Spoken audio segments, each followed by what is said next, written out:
जी अस्सलाम वालेकुम। जर्मनी के शहर न्यूरनबर्ग से मैं मावश खान आप लोगों के सामने मौजूद हूँ। जैसे जैसे इत्तलात आती जा रही हैं मैं आप लोगों के साथ तमाम चीज़ों को शेयर करती जा रही हूँ।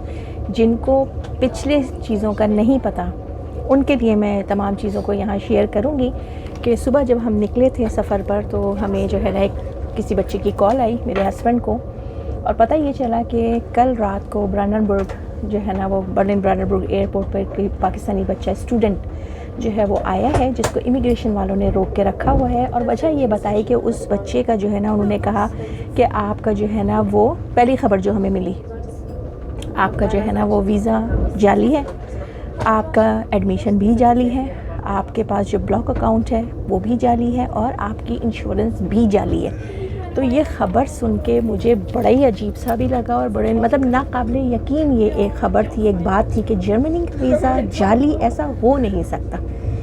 तो खैर जैसे जैसे हमारा सफ़र आगे बढ़ता गया वैसे वैसे उस बच्चे के मामलात भी आगे बढ़ते गए। पहले ये पता चला कि जी 9 बजे की फ़्लाइट से उसको डिपोर्ट कर दिया गया है। उसके बाद जब मैंने इस खबर को आगे शेयर किया तो जी पता चला कि जी नहीं, उसकी जो है ना वो डिपोर्टेशन को थोड़ी देर के लिए रोक दिया गया है, अभी उसका मामला चल रहा है और जो है ना उसको दोपहर के जो है ना फ़्लाइट से उसको डिपोर्ट किया जाएगा। अच्छा, उसके बाद जो है ना अब फाइनल न्यूज़ जो है ना वो ये है कि उस बच्चे का मामला ये एक्चुअली ये हुआ कि उस बच्चे को जाना किसी दूसरे सूबे में था उसका एडमिशन, लेकिन उसके दोस्त और उसके जो कज़न्स थे ना वो बर्लिन में रहते थे। तो उसने बर्लिन के लिए जो है ना वो फ़्लाइट बुक कराई, यहाँ के वो एयरपोर्ट पर उतरा। इमिग्रेशन अच्छा कहते हैं कि वो बैचलर्स प्रोग्राम के लिए आया था और ज़रा बैचलर्स का प्रोग्राम का बच्चा आप सोच सकते हैं कि कितनी ही कोई उम्र का होगा वो बच्चा। तो वो जब यहाँ उतरा इमिग्रेशन वालों ने उससे ये पूछा, और ये बहुत सख्त सवालात होते हैं, ये यहाँ पाकिस्तान की एम्बेसी में भी किए जाते हैं जो यहाँ विज़िट वीज़े के लिए आ रहे होते हैं। इससे इनको कोई फ़र्क नहीं पड़ता कि यहाँ पर जो है ना आपके कितने भी रिलेटिव रहते हों, कितने रिश्तेदार रहते हों, अगर इनको इंटरव्यू के वक्त आप मुतमईन ना कर सकें ये आपको वीज़ा नहीं देते।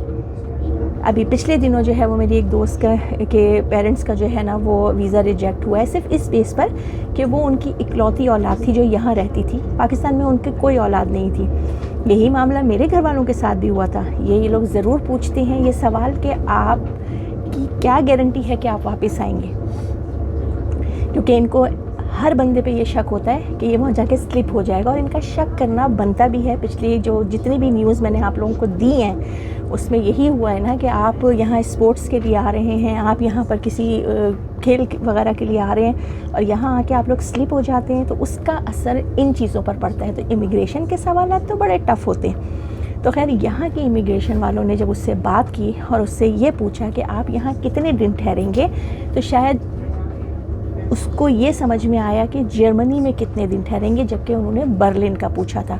तो उसने कहा 3 साल।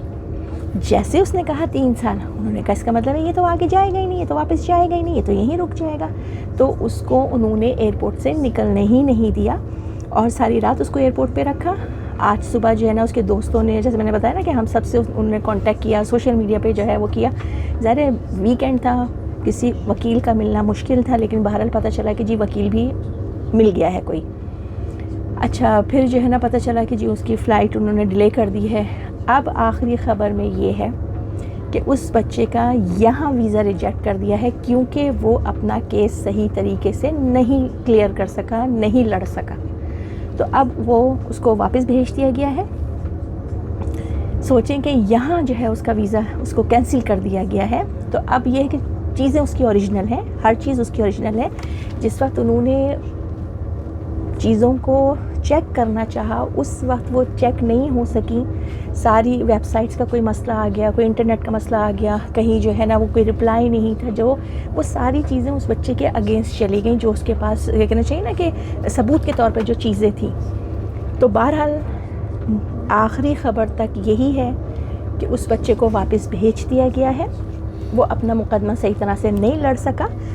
यहाँ जो उसको वकील मिले हैं उनका कहना है कि हम बर्लिन की अदालत में भी रजू करेंगे और ज़्यादा कुछ नहीं होगा, सिर्फ ये होगा कि चूँकि उसकी हर चीज़ ओरिजिनल है तो 3-4 महीने के बाद दोबारा वीज़ा लग के वो वापस आ जाएगा इंशाल्लाह। देखते हैं अगली वीडियो कहाँ जाके बनानी पड़ेगी। अपना बहुत ख्याल रखिएगा। अल्लाह हाफ़िज़।